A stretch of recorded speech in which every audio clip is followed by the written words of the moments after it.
And we are live. Welcome back. Thank y'all very much for coming to the Sean P Experience on YouTube. A brand new show. This is episode 4, and this is a very, very special show lined up for you guys. I'm gonna give you a proper introduction first and foremost. This is one of those kind of introductions to where it's like, man, I could have did a whole show on the intro alone. We would try to cut it down a little bit, right? So Blair Kelley, PhD, is the award-winning author, historian, and scholar of the African American experience. A dedicated public historian, Kelley works to amplify the histories of Black people, chronicling the everyday impact of their activism. Kelley is currently the Joel R. Williamson Distinguished Professor of Southern Studies at University of North Carolina, Chapel Hill, and director of the Center for the Study of American South. The first Black woman to serve in that role in the center's 30-year history. That's amazing. Today we're discussing her amazing book, Black Folk, which is awarded the 2020 Creative Nonfiction Grant by the Whiting Foundation and the 2022-23 John Hope Franklin NEA Fellowship by the National Humanities Center. She is active inside and outside the halls of academia. She has produced and hosted her own podcast. She has been a guest on with CNN Tonight with Don Lemon, All In and Melissa Harry Perry Show, NPR's Here and Now. And this is the part that would behoove me. She has written for the New York Times, the Washington Post, the Root, the Griot, Ebony, Salon, and Jet Magazine. Highlighted as one of the top tweeting historians by History Newsweek, the News Network, and she has been tweeting as Professor B.L.M. Kelley for more than 13 years, and she has over 46,000 followers. She has her own beehive, right?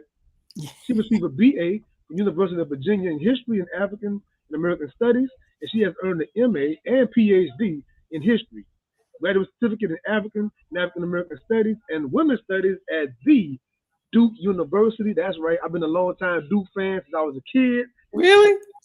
Even though you had some Carolina Blue on earlier, I started Carolina Blue. We're going to let it slide today. That's all right.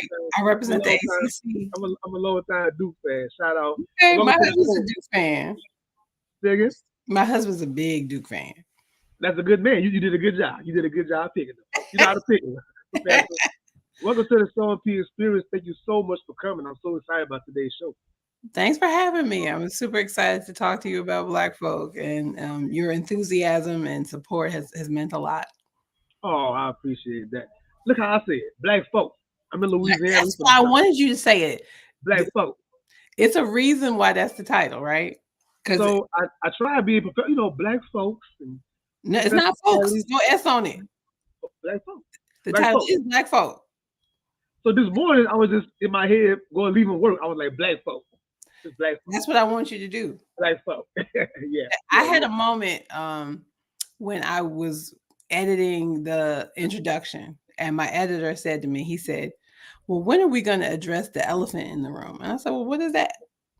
And he said, well, that you titled your book, After the Souls of Black Folk by W.E.B. Du Bois. And, you're not really addressing him here. And I was like, is that what I did? Because I didn't name the book Black Folk for Du Bois.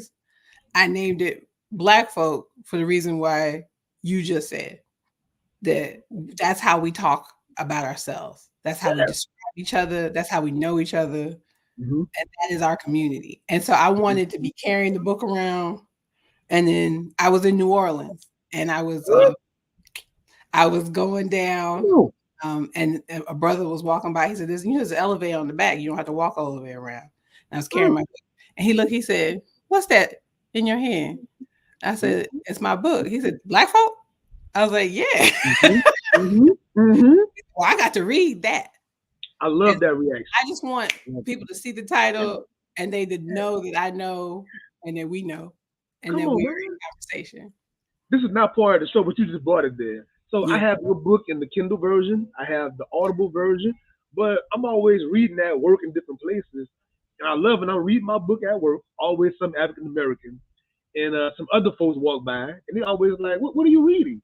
Mm-hmm. I'm at work trying to be cordial. I'm like, I'm just reading a little something, trying to leave it at that. Mm-hmm. They insist, no, what are you reading? I'm like, okay. When the World Was Black or Black Gods or something. They be like, Black Gods? Like, hey, you act. You wanted to smoke. So Mm-hmm. black folk is fitting. So this show is titled Sitting with the Griots, our storytellers, our historians. What do you feel about having the title or the moniker of griot? Being Hmm. that with this story, you carrying your family's history on your back, but the community and society at large. Does that feel like a daunting task, or like do you walk into it with pride and your chest poked out, like, yeah, I'm the one? How do you feel? I I think neither one, right? I think I'm a good church girl. I'm probably I know I'm third generation deaconess. I'm probably fourth. Um, good Baptist regular churches, small church, old school churches, you know, the whole thing. And so I believe in a calling, and I believe that there are callings on your life, and you can run from the call, but the call will find you. And so for me, Black folk was my calling. It wasn't a book I ever would have proposed to write by myself. I was, asked to write a book about the Black working class from my own perspective. And I was writing another book. I have a whole book that's completely researched and sitting and waiting, ready to go. But this book came and disturbed the course of my life. And as I worked on it, as I researched my family, as I studied, as I dug deeper, the things that I discovered, the ways and the connections that I was able to make, the things that I learned about my ancestors that I shouldn't have been able to find, the insistent way that the places of my origins that I never heard of just kept showing up in my life so that I would write about them. I never heard of Elbert County. I've never heard anyone in my entire family say Elbert County, Georgia to me, not one time. But at multiple times in my life, I have been collecting information about this tiny, insignificant, otherwise insignificant county in Georgia where my ancestors were probably enslaved for generations. And so, um, Black folk is my calling, and to bring these voices forward is the imperative on my life, and so I am obedient to my call. Wow. You said the whole mouth. That's the whole show right there. Think y'all becoming our people. This has been Sean. This is Professor Kelly. No, but you said a lot right there. If I may ask, this other book you're talking about, can I ask about the other book? Under wraps and secret? No, it's not a secret. I've been researching it. I've talked about it because I was planning on writing it. I'm glad that this Black folk intervened because I've become a different writer in the process of writing it, and I have I'm a freer person. I have a freer voice. The academy has a certain way in which they train you to write and think. And I have been able to come out of that into a more popular form of writing that doesn't, feel like the histories that people, don't feel connected to. And so I'm so thankful that I have had the process of Black folks. So now when I go to write this much more complex story, I think I have a greater set of the tools in my toolbox and the freedom to use those tools in a way Wow. I didn't have before. But it's the story of a murder case in Philadelphia that happens in 1944, where a Black woman murders a white woman she cleans house for, and the story all around that. So in part, the Philadelphia portion of Black folk was my research there. That's why I focus so heavily, not just because my grandmother was there, but my grandmother was working as a household worker at the time of this murder. And so I really want to write about the process of experiencing, a case that became an overwhelming story in the city at that time. So I have done all the research for that book. I just have to write it, I and will be looking I'm forward writing to it it. bigger and bigger and bigger and bigger. So because I really want to say something about that moment and the Black experience in that moment. Well, I'm gonna give you the Sean P Experience invite right now. Whenever the book is ready, like Sean, I hey, don't know. I don't know when it's gonna be ready, sir. Hey, I I have a will be lot of where work God to says, do. say, I'm gonna be here. So whenever you ready, just hit me up. Hey, Sean, that smoke is ready. Hey, let's Yes. cue it up. Let's cue And it I up. also want to write a book. I want to basically do a second part to Black folk. Um, Ooh, and so I'm excited about. I proposed, I think maybe 4 other chapters, 5 other chapters that I did not write. Black folk was really long in my brain because I had a lot to say. And so I'm going to propose that book too, and hopefully that will be coming out in the next few years. okay, okay. See, you kind of mentioned something that you touched on it, kind of like glanced over it a little bit. But my next question was, I love asking this question. Like, you're sitting in the house, or you're in the car driving, or whatever it comes. When did the idea in your mind or your heart come? Like, you know what? I want to do this story. When did that spark ignite for you? So my editor, he approached me. Well, he approached my agent, Tanya McKinnon, who's a Black woman agent, owns her own agency, really brilliant, visionary um, force in my life. So she reached out to me and was like, you know, I have this book. I was told by Brittany Cooper that you would be the perfect person to write this book. And I was like, why did she say that? Like that, like, I don't know. And it was an honor though, because such an amazing group of people approaching me about how I want to do it. And so it really began as a conversation between me and my editor. And I was like, well, I'm not a labor historian. I don't normally write about unions and those kinds of things. I write about the Black experience, I write about protests. Um, and so I was like, is this my book? And he's like, well, how would you write it?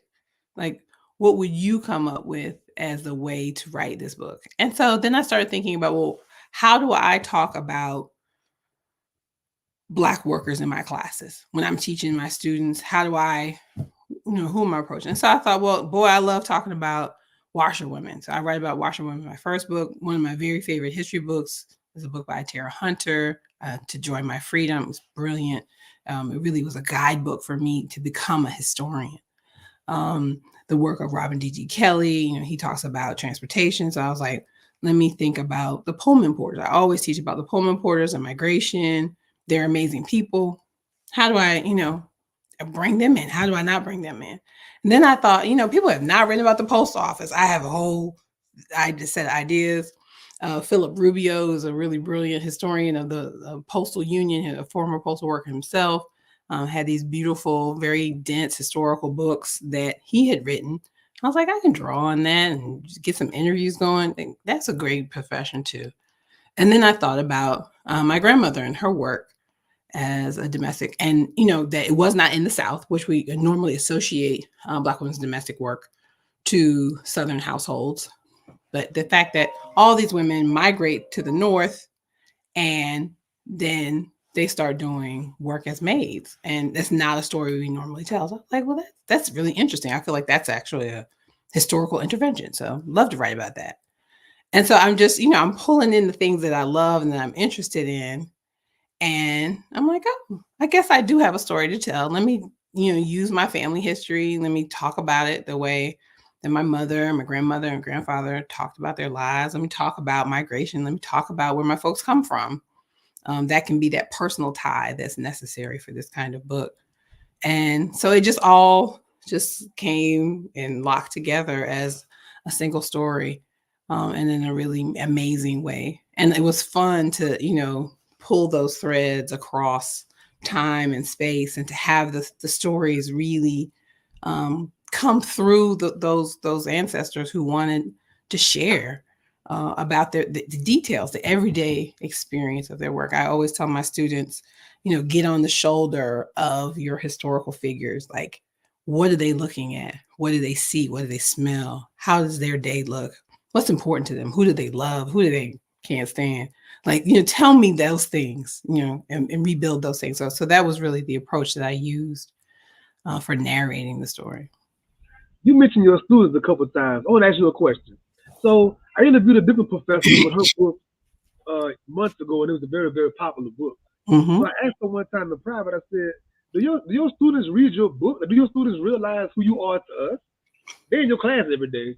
But do they realize, like, to all of us, you like talking to LeBron James or like talking to Iverson to us? But, but she said her students pretty much like yeah, whatever. Like they're not worried about that.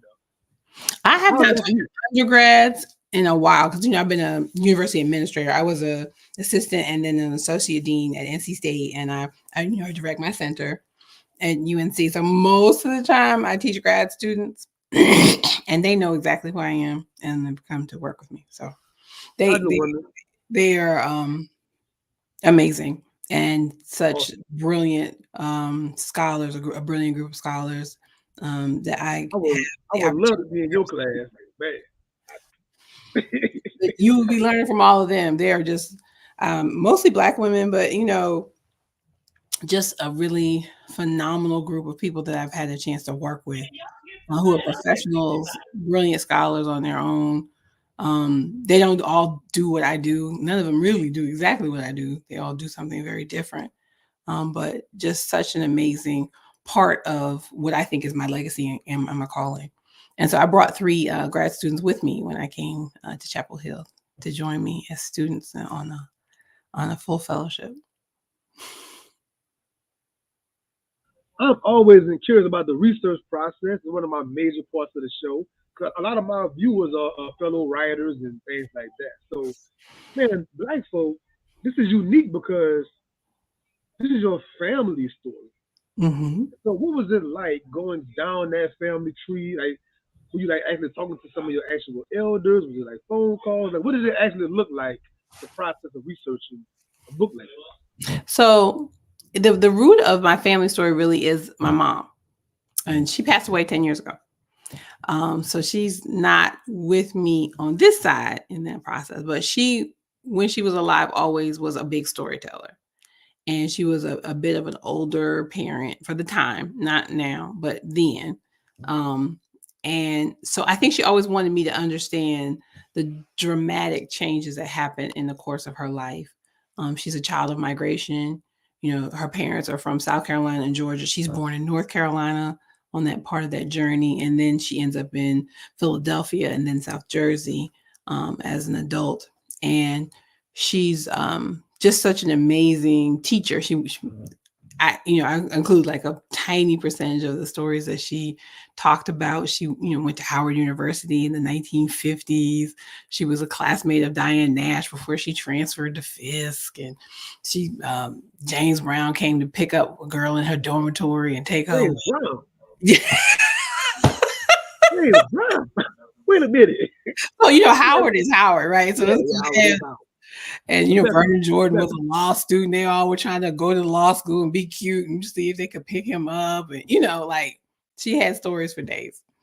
But the family stories that she shared with me really are the root of Black folk. My experiences with my grandmother, the stories she told me that my grandfather, my paternal grandfather passed away before I was even born. So I interviewed both my father and my uncle on that side to get the perspective of his upbringing. But those were stories that were always circulating. People tell you stuff and you're like, okay, okay. I'll be like, Mama, I heard that. And she'd say, well, okay, anyway. And she would tell the stories again. And now in retrospect, I feel as though she was implanting those stories. She wanted those stories to inform something bigger. And so I always think of her as my concierge up in heaven. That she's just sending people down. She's like, my baby's a historian. Let me just let her know. so, um, and so in addition to those stories, I did research. I did a lot of research in the census, deeds, documents, wills, all different kinds of historical documentation to put together an infrastructure around the stories that I heard. And then I learned so much more. So in researching Henry, where I begin the book, who's my farthest back ancestor on my mother's side that I could find, I was just taken on an amazing journey of discovery about the person who held him in bondage, where he was from, the work he did. There are, of course, tremendous silences, as so many of us who are African American and researching our own families' experience. But I learned a lot and was really gifted with so many amazing documents. To find him both held in bondage, probably in the manuscript slave record census, to find him in by name in the will of the man who held him in bondage, and then to find him registering to vote in 1867. So just those kinds of documents are not the things that most of us have about our ancestors, and so just the gift of having the chance to start with him, to know that he was a blacksmith by trade, to know that he was not able to do that work as a free man. All those things are like the little lessons I teach my students, in general, but to find them embodied and lived in that human experience is just incredible. So I know for everything there's the cutting room floor. It can't all fit in the book. Well, you mentioned having 4 or 5 more chapters, so I guess you will Yeah, that find a was way to fit definitely it. the kind of roof. So, so now I'm trying to navigate this normal question I have. Like what didn't make the book that you feel like, man, I wish it would have been there. Like, could you give us an example of something that's just not there that So the just the couldn't be? next book is going to start with my father. It ended up that, this was really my grandparents' story arc. So we're talking about my grandfather as a young man, fleeing from Georgia with his family, under the guise of his father was a sharecropper and had to run. Um, and so I really thought of it as his generation. It concludes in his yard for family reunion in South Jersey and with his siblings, and those full stories. So it really is their arc. My father was in the Air Force, and an integrated Air Force, the first generation of an integrated group of Black men and women in the armed forces. And he told me this story of coming back on the bus from Tucson, Arizona, and the base where he was, into Philadelphia for his break, and going through Texas and accidentally going in a white restroom, and not real in his uniform, waking up groggy off the bus and just walking and seeing, men's, and just walking that way, and then realizing that he's integrating the restroom and the bus, and then his anger, his emotion, and just the experience of it as a person who grew up in Philadelphia, who never really was acculturated to Jim Crow, um, but then having to see it as a military member in an integrated military, that all those things are intersecting. And so that's where my next book is going to start, is with those stories of our veterans, of thinking. I want to talk about Detroit and auto workers and their Oh amazing man, organization in the 70s. I I, want, can't wait. I I just can't want a wait. whole I'm bunch telling of, you right now, I can't wait. I'm gonna be trying to contain myself. I can't wait. and I really want to write about the health gap and the wealth gap, some things that we take for granted, as that, we know what that means, but really talk about what does it mean and how do we experience it. And you know, um, I'm on my own health journey right now. And so for me, that's a real amplification of the ways in which we are not talking about the sort of historic roots and connecting it to our contemporary struggle as much as we should. I mean, there's some really wonderful work that's coming out with Dr. Blackstock's work, her memoir, and Medical Apartheid, of course, which is like Classic. always a bestseller at Must any. have. Yeah. But how do we think about this? How do we continue to amplify those stories through the lens of a Black working class? Yeah. And Dr. Imani Perry had her audio. Well, I had the audio version of the book. I don't know if it's just audio book. A recent health situation that she had herself, man. Yes, yes, she has chronic illnesses. Yes, ma'am. Yes, So it's important for us to have those stories from you amazing writers to give us that voice and let us know the insides of what's going on. yes, So you mentioned this earlier about black folk allowing you to kind of free up your writing versus academia. Let's talk about that for a second. Like, to have amazing history but still beautiful writing.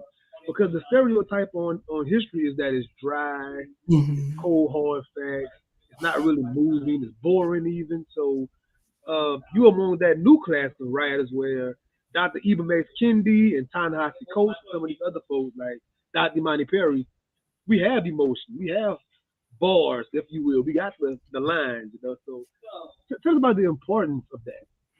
So for me, what was so interesting is that when I would talk to general audiences, when I would talk to my students, when I would just, anybody like, well, what's your favorite history book? And they would all be like, Warmth of Other Suns, just 100% of the time. And so I think, Isabel Wilkerson is an amazing, talented journalist, um, who comes into history, bringing that richness, that voice, that research that she had done. Um, and I thought to myself, why is it that, we PhDs who are studying history permanently, that's all we do. Why can't we reach that wider audience? Isn't a calling on us to write in those ways and to really make sure that we're informing the public about a variety of the things that we're seeing and approaching in a voice that doesn't put them to sleep and captivates them and makes them feel part of the story and makes them, find their own ancestors in the work around them.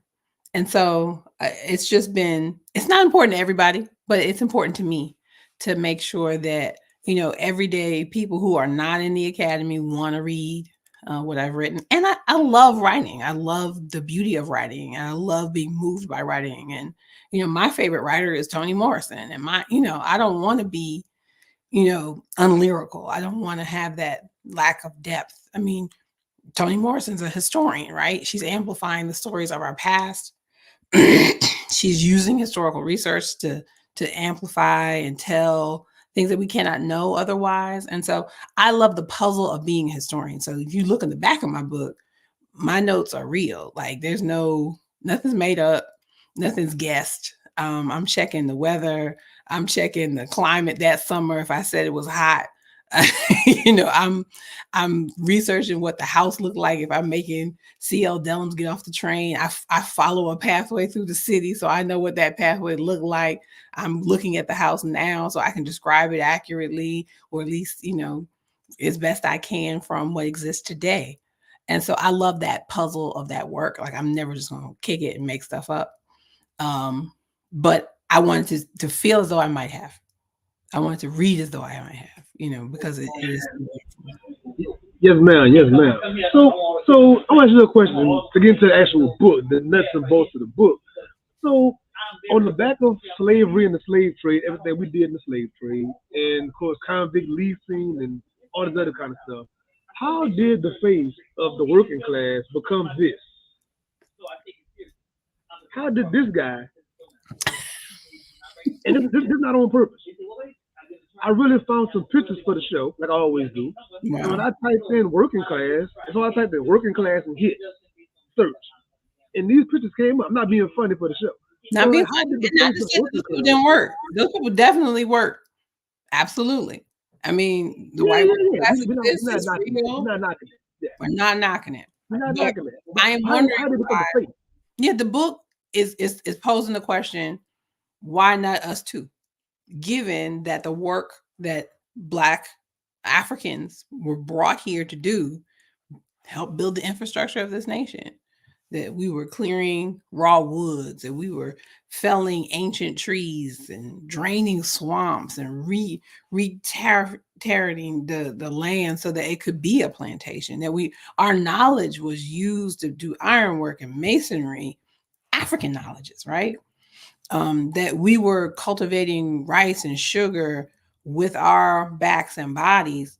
Like we make this nation a success. The reason that this country has the wealth it has at this point is in part because of the exploitation of those Africans and their labor.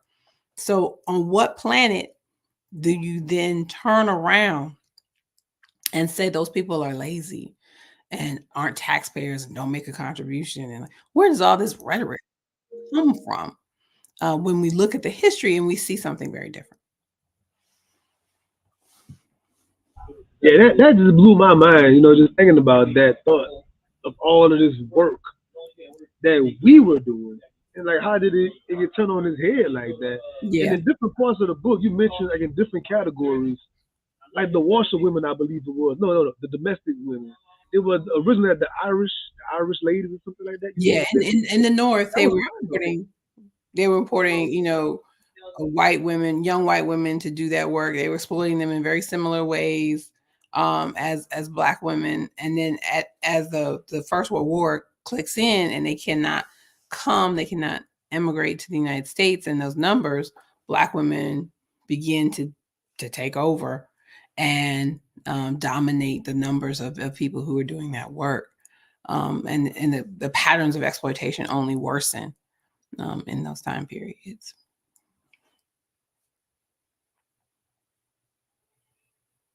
I can't hear you.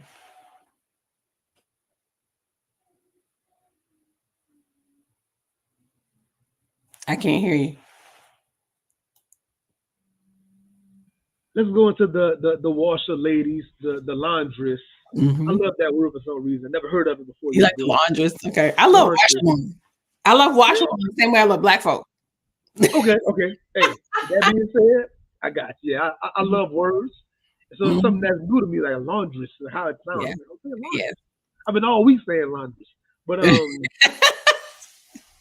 want to talk about those washer ladies, man, and like they were able to find their own autonomy outside of the white gaze and the dangers of being inside of a white household working and things like that. They were able to increase their profit by getting more clothes from different families and the ability to watch their own children, which is most often not the case in other fields of work. And learn about Harriet Tubman being a skilled washerwoman. I never knew that. So tell us more about the field, the industry of the wash ladies, and about those ladies. Yeah, it's amazing when you look. There's a woman named Elsa Barkley Brown. Yeah. That's one of my pictures in my book. Um, who really was an amazing historian of Magdalena Walker in Richmond, who I talk about in that chapter. And Elsa Barkley Brown has this um, beautiful article where she's talking about her mother and her grandmother and their work as washerwomen, and she really, she helps us understand that those women were entrepreneurs, that they had vision and they could craft it. And so a big part of the inspiration for even knowing and writing about those women came both from Tara Hunter's work and from Elsa Barkley Brown's work. Brilliant, brilliant, brilliant Black woman historian. And so I used, those frameworks to talk about the independence, the strength. They did not make a lot of money. They were not super powerful, wealthy women, but boy, they decided what they wanted and they could opt out of what they didn't. And to see that Black women who were enslaved organized themselves in 1865 as a union in Jackson, Mississippi, so that they could wash clothes on their own terms. The culture of washing clothes was set by Black women. The choices, the days that they would come and pick the laundry, and then the days they would drop it off, where they would do it, that they would watch their own children, they would do it in their own yards. White folks fought that the whole time, tried to pass laws and figure out other schemes and other ways to get their clothes washed, and yet they couldn't. Those Black women were determined to set it. And so oftentimes we think working class people, everyday people don't have power.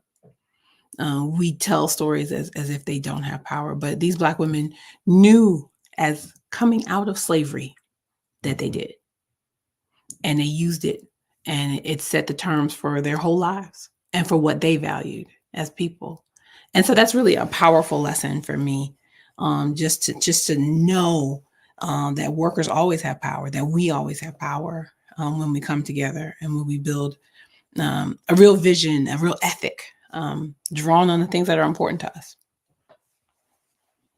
And you mentioned that empowering you and filling you up. I wanted to ask you this question about going through your family lineage.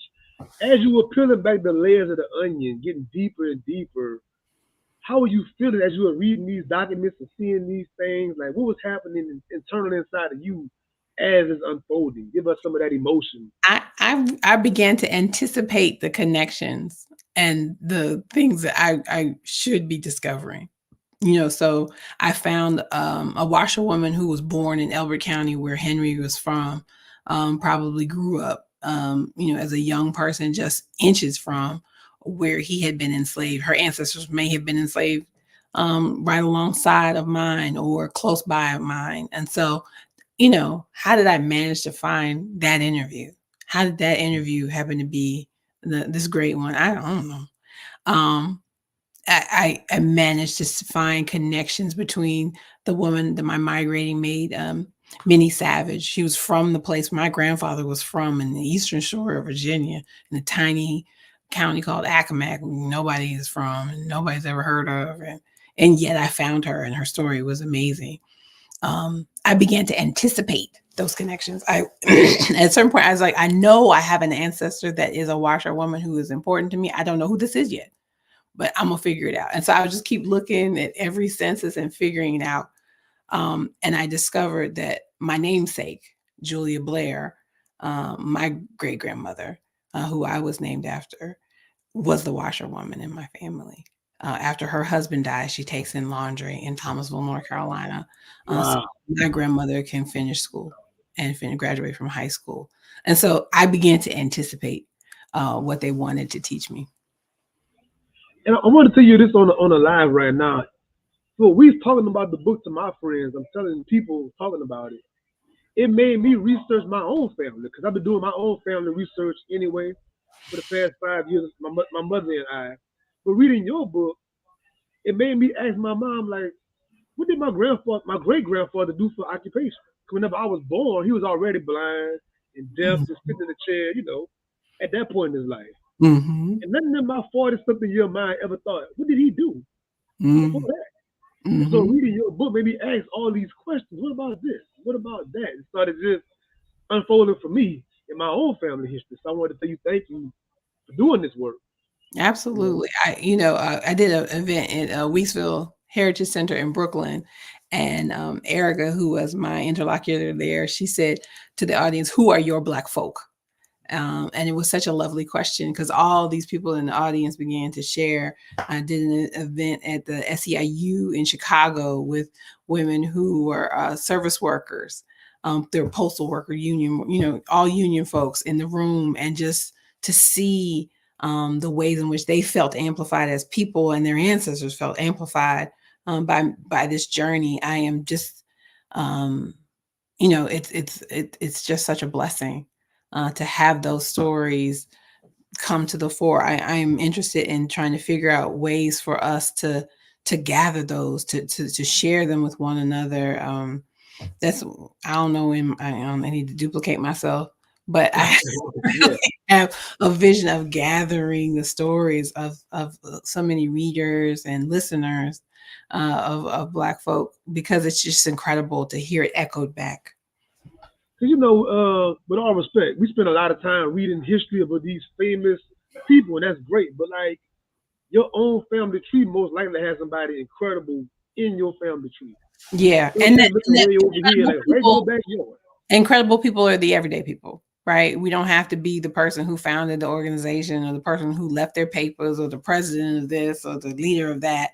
The everyday person who cleaned up for that person is also the stuff of history. Yes, ma'am. Yes, ma'am. I want to take our focus to the postal workers, man. Mhm. So I never realized until your book the large amount of African Americans in the postal service. I never knew it was that much of a figure, and their ability to unionize and things like that. Talk about the importance of the postal workers. And you were speaking earlier, and this gentleman comes here all the time when I'm interviewing, coincidentally, and he's a UPS guy. So you was talking, he came in the room. I wanted to tell him something so bad, but I never knew his name. Typical guy. I never asked him his name in all this time. Mhm. But Mhm. shout out, salute to all our postal family. Man. Yeah, no, it's an incredible story. It's the one we take for granted, and one we don't think very much about. But when looking at the work that postal workers did, that was civil rights work that literally paved the way for every Black American to have greater rights, for all Americans to have greater rights through their union work. It was just incredible. And just, I mean, the Pullman Porters alike, that they are, there's a lesson about what Black union workers are. They are not people who are just, according to this negative narrative, that they're just out there to get a better salary or better benefits or some Cadillac insurance or da da da da. Those folks are doing the work to spread the power that they have, any leverage that they have with workers in general. And so when we look at that history, postal workers, beyond just organizing to make space for one another to join the ranks, in spite of the mythology of the black male rapist and that the postal worker's going to be raping your white wife in your house while he's just delivering a letter and all this nonsense and violence that black men and women suffered, just trying to do a job, just trying to serve their community, work for the government, as was their right. So that long history of struggle to get there, after that, they don't use it for themselves. They don't just benefit themselves. They use it to benefit the community as a whole. And it's just a powerful story that we do not tell. And along with that, To the end of the once book, again, I'll read to the end. yeah,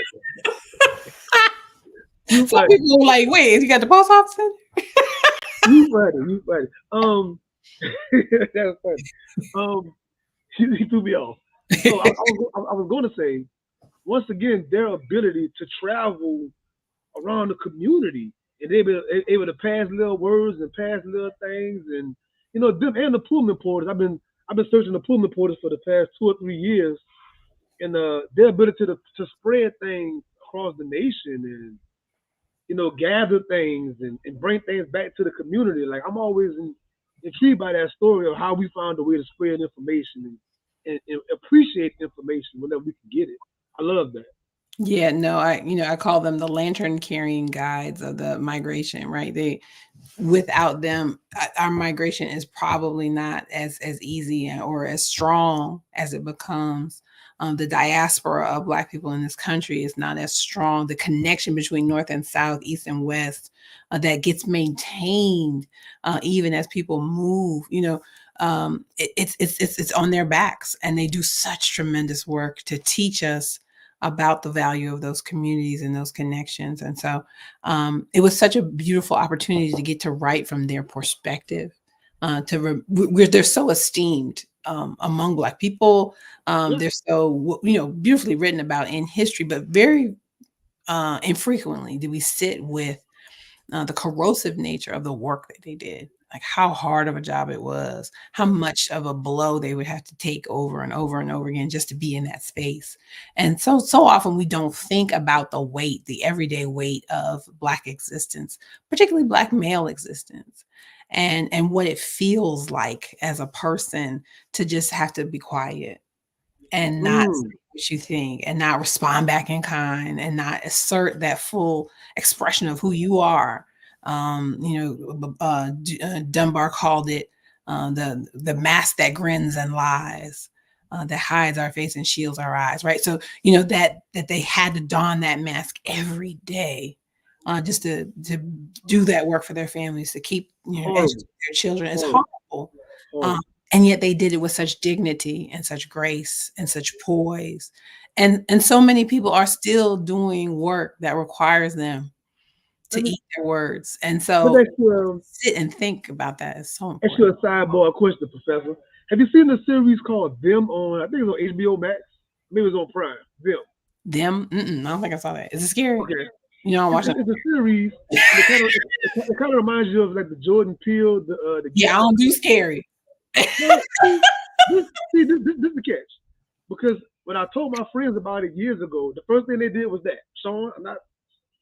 I don't play The with the crazy part is like our historical existence is become horror. That's I crazy. know. I mean, Our between like the social Lovecraft situations are Country horror. one and like I had to read about Lovecraft. It's I not couldn't watch it. Jason. It's not Freddy Krueger. It's about our experience in somebody else's horror genre. That's sad within itself. But It's interesting.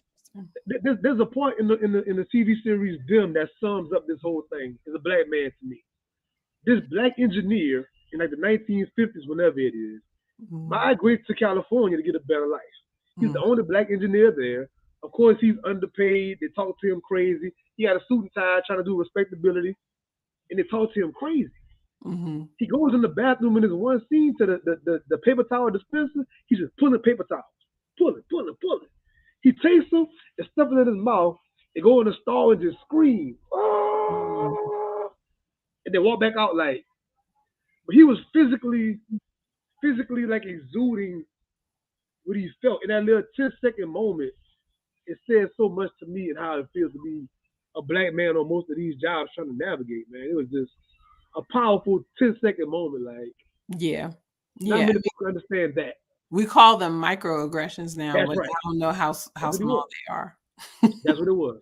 Microaggression. That's what it was. No, in your beautiful writing, you spoke about the postal work and being so crisp and clean and the worn down shoes from all the walking, but they were polished and buff. And I'm thinking about my childhood in the '80s, man. Like the postal guys I can remember in the neighborhood, like looking up to them and admiring them. Like Mhm. in today's society, unfortunately, like I don't know many kids that say I want to be a postman. I want to be the Amazon guy. I want to be the.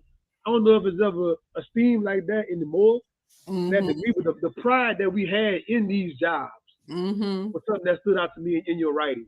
Yeah, I think I'm excited to get back to teaching young people how we felt about good work, right? If it was good, steady work, that's a government pension when you retire, and Right. benefits. There's a reason why they're trying to dismantle it. It's because that's a good job. Well, That's I love this shot, man. I that's a love this beautiful shot. job. Like, Beautiful yeah, job.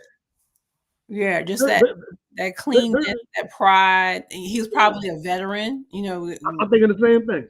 Yep, Shoulder absolutely. back, chest up. It's hot. It's Mhm, hot outside. It's probably hot outside. It's hot. mhm, Jacket on, buttoned up. Like, mhm. It you was a know, uniform. It's a uniform. that Yeah. pride. Back Mm. to that pride. Just pride in what you do. How about that? So Yeah, many places that we go is a lack of pride. Like, man, come yeah, on. yeah, and a workman is due his labor, right? That's something that my grandfather taught me, that we should respect people at work, and that is a Ooh, fine thing. ooh, look what you said. Mhm. The people at work. See, I'm in my 40s. I won't date myself. But when I go places, if I'm at Subway, I might say yes, ma'am. Even Mhm. though I know you're probably my child age, but Mhm. you're doing this service. My respect for you goes beyond age. Yes. You're working. Yes, thanking people, tipping people, Yeah, I'm asking respecting them your how work. their day is, all those things, they matter. And I'm not any different than any of those people, right? No matter what I accomplish, I'm related to working people.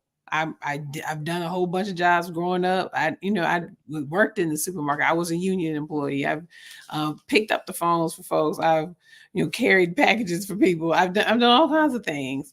Um, sat and was the receptionist in different places and worked in retail and done all kinds of things. So I always have respect everywhere I go, because that's what I was raised to think of. And we are a society web together. We need people to want to work in all these places. So why are we not respecting folks who are doing And work? I want to speak on respect of work because I've been in the hospital field for some years now at different locations, and I noticed like I'm on the security staff for an example. Mhm. So the nurses and the doctors, people in scrubs, they treat us a certain way, like we're subservient to them, like we're lesser than them. And then you have, of course, the janitorial service, which they'll be on the bottom rung of that whole situation. But Mhm. everywhere I work, I make it a point to befriend the housekeeping staff. They know where everything is. They know Mhm. what's going on. Mhm. The CEO will be smart to talk to them more than the doggone doctor. There I was a know no more. great story on there was two great stories on Twitter that I saw, where one was a young woman who was doing an internship at the hospital, and she was graduating. And on the day she graduated, the women in the cafeteria, the cleaning staff, all the CNAs, everybody was like hype because they saw her as their daughter, their cousin, their sister, because she had been, respecting them and connected with them, and they made a special meal on the day she was finished her program. And it was just this reminder that, and all her white peers were like, well, how do they know you? Like, what's going on? because to them all that was invisible. All those people they couldn't even see, They don't. let alone think of as. And when they climb in white society, when you climb in your ranks, you're supposed to shake off your people. You're supposed to pretend like you're not from the country or working people, or, and you supposed. And some of them don't even speak to their folks. You know, they disown their parents, and we don't disown nothing, even when we should. And so it's just a different ethic, a different way of seeing. And there was another story on Twitter where the woman was talking about, you know, not having to show her past when she, because they'd be like, come on in, you know, how you doing, you know, and then excuse me, what's your to her colleagues, her white colleagues, and they were like, well, are they, you know, biased towards you? She's like, I know them. Do you know them? Do you know their names? Do you know what the kids are up to? Do you know? You know, she's like, I'm talking to them. Talk to them. To know you the way you get to know your peers, that we're all part of a team. And so, you know, I hope that the, you know, ethics. So when I'm walking around UNC's campus, if I see Black students, I'm like, I'm looking for their eyes. I'm like, pick those eyes up, like Yeah. nod at me, see me. You may need Yeah. me, you know, Yeah. at some point in Sure. your journey, and Sure. I'm Sure. here for you. Yeah. And so I hope we never lose that sense of We uh, shouldn't. linked faith connection that goes You beyond know, class. in December, in the hospital break room, cause always all these cookies and cakes and stuff or whatever on the table, and I'm sitting there eating, and it's a tray of cookies in front of me, and this young lady, she's on the janitorial staff. She wanted some cookies, and she's like behind my shoulder, like a matter Mm, of a reach. She can get some. And she tapped me, and I look. You give me two cookies. I had to get a napkin and get two cookies and go outside and meet her in the hallway and pass two like it's 1930s. mm, Like why couldn't you just reach over and get some cookies? But mhm, why does it even feel like that? mhm, Last month, forget last month this happened. mhm, Why I mhm. gotta hide and give you some cookies like we at the slave house or something? Like we gotta, it's the mentality got to be The disrespect, changed, man. Yeah. disrespect. Yeah, But she felt as if she couldn't be a part of this staff, but you are, and get all of this. yeah, You yeah, know, yeah, and your book brings the respect to all of these different genres of work. That's what I love so much about the book. Like it just amplifies all of these trades need their own respect. yeah, yeah. Absolutely. They're all skilled. They're all Yes. tremendous. They all require So knowledge and insight. I want to ask you one question before we go on to the next thing. So the washer ladies, I'm thinking about this reading that chapter.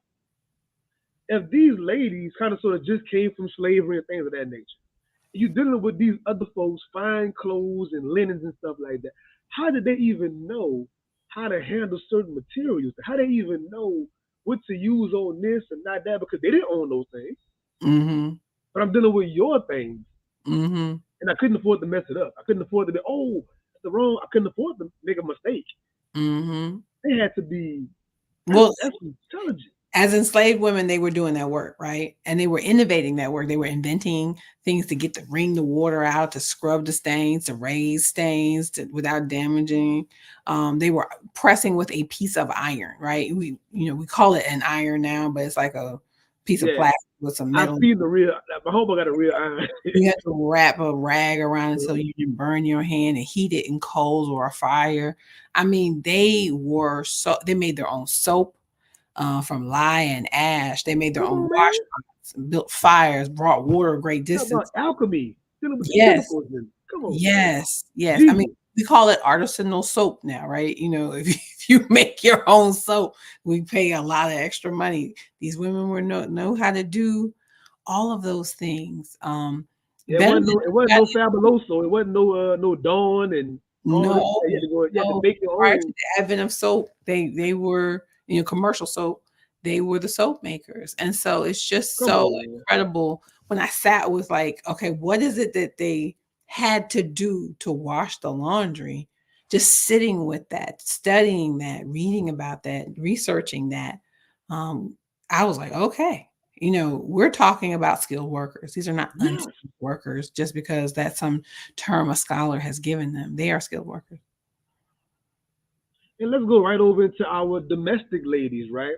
So one of my best friends, Mr. Keith, is in his 60s.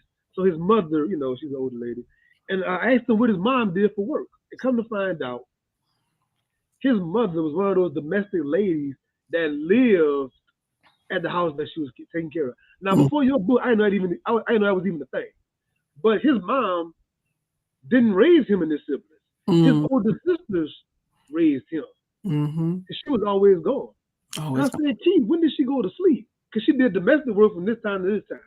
Then she was a short order cook at a restaurant from this time to this time. Mm, This time to this time, I said, Keith, it's only 24 hours. When did she sleep? But he thought about it. He said, Sean, she was always losing her hair, mm, overly stressed. And then in the work and what you were doing, and you're not taking care of yourself. And like you said in the book, sleeping in some bad environment probably, mm-hmm. where she was sleeping at, where she lived. Like, it's all these things came to life from your book. We've been like 7 year friends, he and I. I never Mm, knew what she did for work and how she went through that. mm-hmm. It's a really incredible thing again to sit with the everyday lives to walk on those, and looking in the world from their perspective. um, just how much violence they had to endure, sexual assault, poor living conditions, poor pay, extreme hours. There are currently no limitations on how you can treat domestic workers. There's still no legislation You that said currently? currently today there's no federal legislation that protects them as a class. They are still excluded as a class. It's work that continues, and the folks who are organizing unions for them right now are doing some of the most important work we can do to think about service work as a protected class, and not this exception to the rule where you get to just work people for extraordinary amounts of time. But just sitting with those oral histories, sitting with the stories, sitting with what my grandmother told me and what my grandmother never told me, what she never wanted me to know, what I could know about the things she experienced from my mom, what I could know from her habits of in her own household. It was such a gift to sit with it, and to learn from those amazing women, and just to honor their work and their labor. You mentioned the habits. And my friend, my sister Billy in the building, first of all. Billy, thank you very much for being here. We talk about it in our group chat, like a lot of ladies don't even realize where their habits came from at the house. But it kind of spilled down from those wash ladies and domestic ladies. Like, they felt like you had to be on your hands and knees to clean the floor. The mop wasn't good enough. You got That to get thing down there. right there, that watching my mama, who was prissy and fancy, perch herself on that little pillow and scoot Mm-hmm. all around that kitchen floor, wiping this linoleum. I was like, Mama, why can't you use much? She said, it's better It's on your better. hands and knees. And then to It's better. learn that Black women were forced to do it on their hands and knees. Minnie Savage, the woman I found her oral history, she did that for a drugstore, a public drugstore during the day, with people walking past her while she was on her hands and knees, and On the hands and knees. basically saying, well, the North didn't seem that much better at all, uh, Right. because of Right. the humiliation that she's experiencing as a teenager, moving from the rural South to the urban North. So it's just Mm. those things that they had to go through, that get imprinted. My grandmother's obsession with her beautiful china cabinet, and Yes. having glasses and plates, and that grapefruit she would have on the holiday. She'd have a little grapefruit with a little cherry in the middle of it, and Yes, she had ma'am. a grapefruit spoon with it had like little prongs on it to get the grapefruit up out, just so. And we had to eat that grapefruit. um the picture of me with my grandmother that's at the back of Black folk, if you look at the bottom of it, you can see that grapefruit in the picture Mm-hmm. on Mm-hmm. the table, because that was what she did in this white household on the holidays. And you cleanse your palate first with this grapefruit, and then you have your other courses. Oh, And okay, okay, she was, I okay. mean, we're all like, why we gotta do this? Yeah, exactly. Yeah, okay. See, you But, taught me something. I didn't know that. learning about it. I have my mother's china and crystal and silver right now in my house, because it was so important. She, as a little girl, would be with her mother cleaning Jewish people's china, crystal, and silver, Wow. sitting there as a Wow. preschooler, and just was like, oh, I'm going to have those fine things for myself. So, question, Professor. Do you actually use those things, or they kind of just put away? No, no, sir. I bought a whole big, beautiful new cabinet for my new house and put them Okay. up there like museum pieces. So And you I'm gonna funny use them. because Swear to God, I'm gonna use them. I want to ask because my friends and I discussed that, and my friends said, that was our parents and grandparents' old habits, but like we were always made to feel as though we couldn't use those things. We're not good enough to use it. But whenever somebody important came, those things came out. So one of Yeah. my friends said, Sean, you know what? I eat a cheeseburger on the channel. Like I Okay. make sure I use it. I want to actively use it, and not just there. When I So I googled the said, price of like replacing a plate, I was like, mm-hmm, so if I mm-hmm. ever bust one of them plates by accident, I better come up with that $70, $80 per plate to put Because it back. imagine in my small childhood again trying to just ask my mom to make sure I'm remembering it correctly. My great grandmother had these porcelain dolls all over the house. You couldn't Mm-hmm. touch them. And Mm-hmm. my mom said that she had this silverware that she had to clean almost every other weekend. We Just to never keep even actually it used it, going. but it was Yeah. something that was there. So like your book had me asking all these questions, like, wait a minute, wasn't this there? And I'm imagining the house much as I can from a child. Yeah.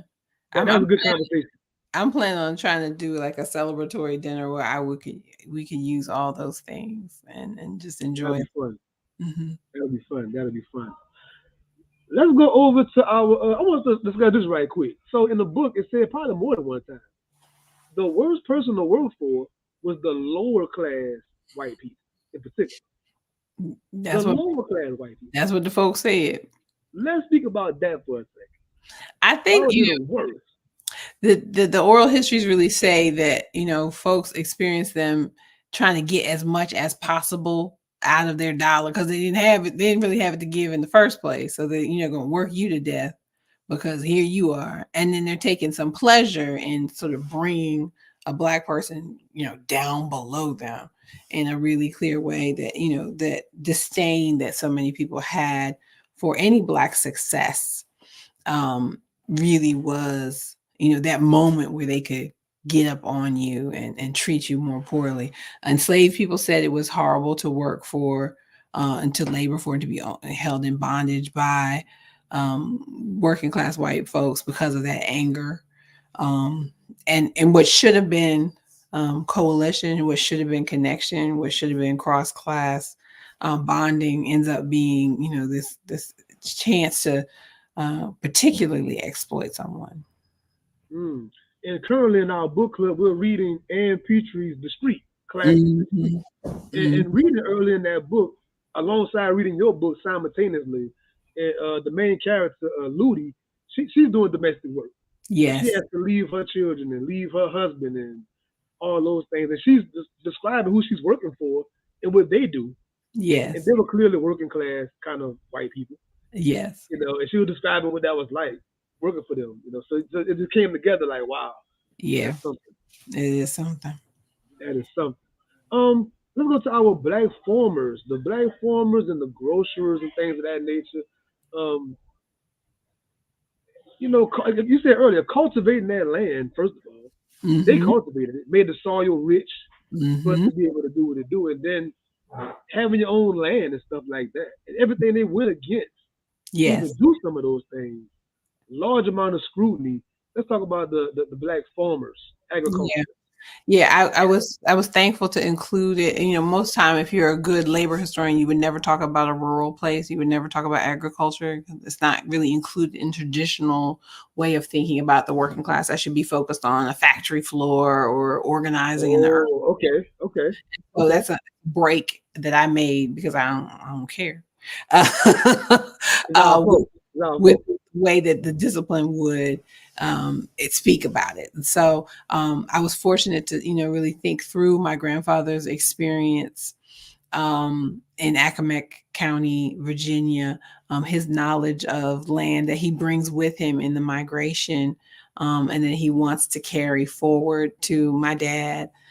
So he gets on a bus early in the morning to go out to another man's land that he's loaning him. He's also from Accomack, did not know him from there, met him in Philadelphia. And he's like, I have a piece of land in Pensacola, New Jersey.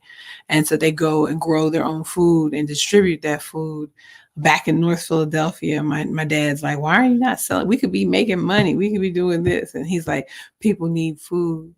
They need access to the things. They need that plenty because he grew up with plenty. He was completely poor, often in need in a technical sense, but he grew up with plenty because of that knowledge that people had of how to feed themselves and one another, how to hunt, how to fish. Like he did all those things, and so when he moved to Philadelphia, he felt estranged from that. The other farmer that I was excited to think and write about was Hartford Boykin's uncle, the postal worker that I profile and talk about his uniform. His uncle was murdered for maintaining the family land in North Carolina. Um, in part because of his success. Local whites were jealous of him. It's a small thing that he mentions in his very long oral history, but an impactful one.